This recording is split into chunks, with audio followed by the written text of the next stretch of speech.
Bonjour et bienvenue à cette entrevue dans la série La mémoire du ski, où nous rencontrons des pionniers du ski du Québec, des Laurentides et de la région, des gens qui ont vécu le ski depuis de nombreuses années, qui peuvent témoigner de son évolution, des gens qui ont participé évidemment au succès du ski comme on le connaît présentement. Et notre invité aujourd'hui est nul autre que Bernard Trottier, que vous connaissez bien sans doute.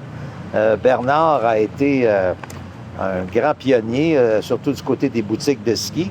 Mais on dit toujours que Bernard a toujours fait partie de la vie du ski au Québec et son parcours en témoigne bien. Les boutiques de ski, il a dirigé des écoles de ski aussi, entre autres dans les Laurentides.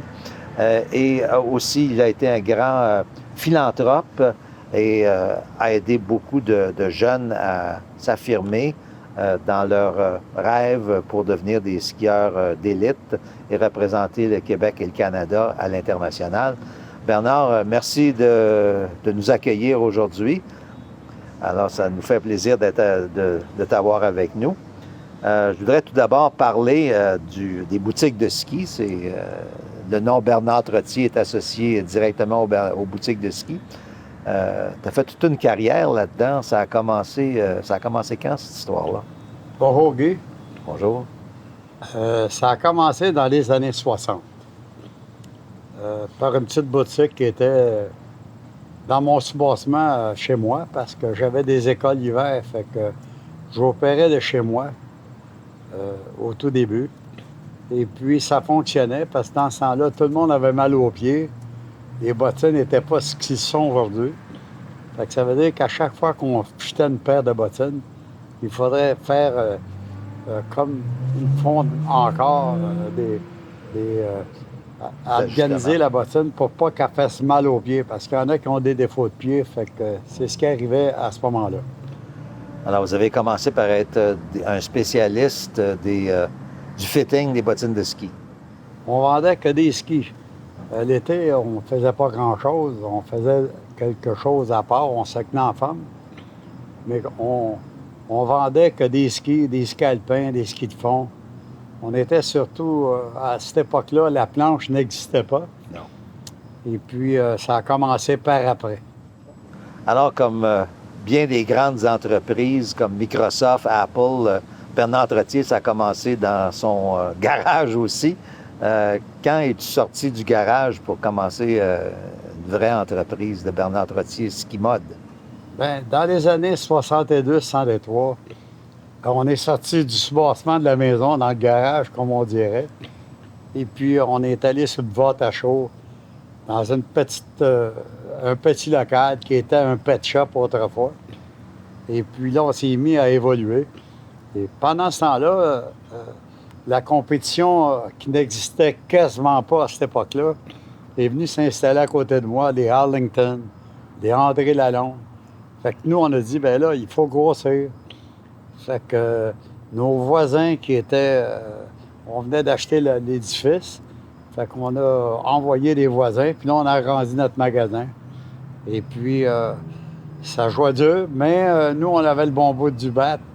Eux autres annonçaient, puis nous autres, on vendait. Parlons évidemment, vous vendiez de l'équipement de ski. Tu en as vu toutes sortes de couleurs d'équipements au fil des ans. Quand tu as commencé en 62, 63, là, c'était pas mal différent de ce qu'on a présentement comme équipement. Oui, ça a tellement évolué, là. Je me rappelle à l'époque, on avait une association du Québec à aller à Vancouver. Et puis, on était les plus gros. C'était les Sporting Life étaient là-dedans. Il y avait Sport Check qui était dans l'Ouest. Torment de Fèvre Ottawa. Est-ce que tu parles de NSIA? C'est ça. National Ski On avait une Industry association qui s'appelait CIA, Canadian Independent Association, dont j'étais le président.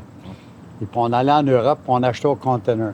Puis, une année, on avait acheté 1200 paires de ski Rossignol, une couleur horrible qui était mauve. Mais le ski était tellement bon que tout le monde voulait en acheter quand même. On ne regardait pas la couleur à l'époque. Et puis, finalement, mon groupe avait acheté les skis, mais moi, j'ai resté pris avec 800 paires de skis. Fait que là, 800 paires de skis dans une petite boutique, parce que j'avais pas mes 3 boutiques à l'époque. À ce moment-là, on a dit, ben, on va faire le ski boom. On faisait un ski boom en plein mois de juillet, avec de la neige à la porte. On prenait la neige des 4 patinoires. On charriait ça durant la nuit, on faisait un banc de neige. Et puis là, on faisait un concours. On faisait venir des filles avec une tuque, une paire de bottines, et puis un bikini avec une paire de skis dans les mains, puis ils pouvaient gagner un voyage en Floride. C'est toute dépense payée. Fait qu'à ce moment-là, ça emmenait du trafic. C'était effrayant, le trafic qu'il y avait. Il y avait même des accidents sur le Boîte-à-Chaud parce que les gens se tournaient la tête, puis ils rentraient dans le derrière de l'autre voiture. Fait que là, c'était une époque fantastique. Il n'en manque pas une. Il n'en manque pas une, ce Bernard-là. Quand on dit que Bernard Trottier a porté de nombreux chapeaux, tu as aussi dirigé des écoles de ski, entre autres, dans les Laurentides, à la Villa Bellevue. Je sais ça parce que en 65, 66, dans ce coin-là, j'ai enseigné pour toi, justement, à Villa Bellevue. Parle-nous donc de cette belle époque. Ben oui, la belle époque. Ça a commencé drôlement. Ça a commencé à Montréal avec des brasseries qui étaient commanditaires. Et puis, on avait des cours sur le Mont-Royal, au Parc Maisonneuve, parce que le Parc olympique, aujourd'hui, c'était un centre de ski. À Villemort, un peu partout. C'était des skis le soir pour les adultes, les fins de semaine, c'était les enfants. Ma première école de ski était le Mont-Belair, à Valmorin, qui avait le Mont-Sauveur à côté. Fait que j'avais les 2 écoles. Ben moi, je me souviens, c'est que ton école de ski enseignait au versant nord de Mont-Tremblant. C'est ça. Puis, tous les matins qu'il y avait des leçons, les clients montaient dans un autobus jaune, autobus peut-être mauve là, de Villa Bellevue. C'est toi qui conduisais ça. C'est ça. On passait par le chemin du Plessis, qui fait le tour du Mont-Tremblant à partir du versant sud jusqu'au versant nord. Mais le chemin était loin d'être ce qu'il est présentement. Je pense que c'était pas pavé. Puis si je me souviens bien, des fois, l'autobus restait pris dans le banc de neige. En tout cas, ça a été assez complexe. Je me rappelle, à cette époque-là, Guy, que les clients poussaient cet autobus, justement, pour le remettre sur la route. C'est ça. Et puis, c'était tous des Américains. Et puis là, eux autres, ils riaient de ça parce que là, ça prenait le seul gars qui pouvait monter sur le versant nord avec l'autobus à cause des pentes à cette époque-là. Là, la route était très mauvaise. Il n'y avait pas de rencontre. C'était effrayant. Et puis moi, je prenais un plaisir à monter là avec l'autobus. Et puis, à cette époque-là, j'étais chauffeur d'autobus, directeur d'école de ski. J'avais pris un cours de sommelier. Quand le sommelier ne pouvait pas faire le job, c'est moi qui étais sommelier. À Villa Bellevue. C'est ça. Fait à cette époque-là, un directeur d'école de ski, il fallait qu'il sache beaucoup de choses à faire parce que l'hôtel était dans une situation, des fois, impossible. Mais on finissait tout le temps à résoudre les problèmes qu'on avait. C'est pour ça que tu as porté tant de chapeaux dans ta vie, dans différentes activités. Qu'est-ce que tu penses qui fait que les Laurentides ont été si populaires au niveau des skieurs nord-américains? Et ça venait de partout pour skier dans les Laurentides dans ce temps-là. Même pour skier à Saint-Sauveur, il y avait le mont Baldy à Sainte-Marguerite, où il n'y avait même pas de remontée mécanique. Mais les Laurentides ont toujours été un noyau qui attirait les skieurs de l'extérieur. C'était la qualité des moniteurs de ski. On avait une qualité de moniteurs de ski avec l'Alliance des moniteurs de ski du Canada qui existe encore beaucoup. Et puis, le ski a tellement évolué depuis 1960 que c'est impossible. La révolution du ski est immense. La courbe d'apprentissage aussi est beaucoup plus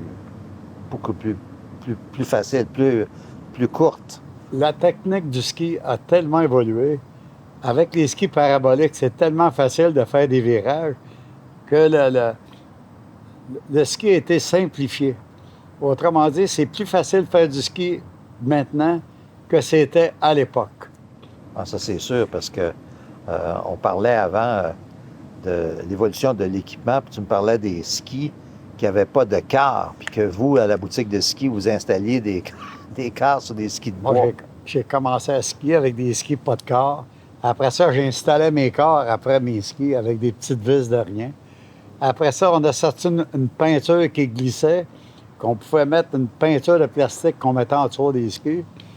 Et puis les premiers skis, bien, c'est Élan qui est arrivé sur le marché, avec des skis avec des cœurs. Et puis là, les gens ont trouvé ça formidable. Fait que là, toutes les autres compagnies de ski ont continué. Puis là, Rossignol est sorti très, très fort avec des skis de compétition parce que à l'époque, il y avait beaucoup moins de compétition. La compétition a développé tellement le ski. Puis les Laurentides ont aidé justement à l'évolution du ski de compétition. Puis on ne pourrait pas être avec toi sans parler de tes gestes philanthropiques. Tu as aidé beaucoup de ces jeunes-là justement à passer de l'amateur au professionnel, disons.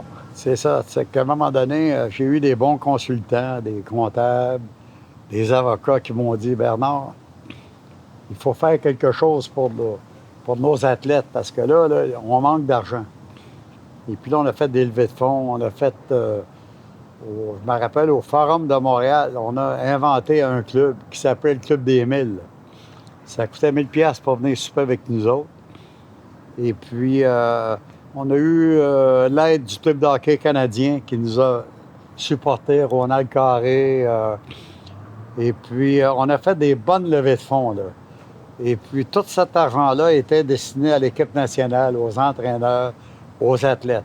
Et puis, par après, on a fondé des organismes comme le Club de la médaille d'or, le Sport Excellence, qui était la fédération du ski universitaire.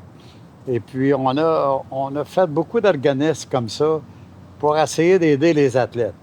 Et puis, à un moment donné, bien là, c'est venu à l'oreille du gouvernement que le gouvernement a mis de l'argent. Justement, les athlètes n'étaient pas aidés. Aller en Europe, il fallait qu'ils se trouvent un job pour ramasser de l'argent. Et puis, finalement, ils ont eu des bourses du gouvernement, provincial et fédéral, dont je suis un des investigateurs là-dedans.